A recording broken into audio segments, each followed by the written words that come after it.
কি ফিলিস্তিন নামটা শুনে এড়িয়ে যাচ্ছেন? যান, এড়িয়ে যান।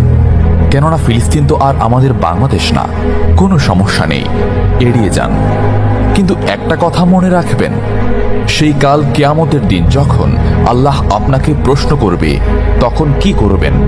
কি করবেন যখন জিজ্ঞাসিত হবেন যে কেন আপনি মজলুম ফিলিস্তিনদের পাশে থাকেননি? জানি উত্তর দিতে পারবেন না, কারণ আপনার নিজেরই জানা নেই এর উত্তর কি হবে। এখন হয়তো বলতে পারেন যে আমি কি করে ফিলিস্তিনে গিয়ে মজলুমদের পাশে থাকব, কি করে এত দূর গিয়ে সাহায্য করব?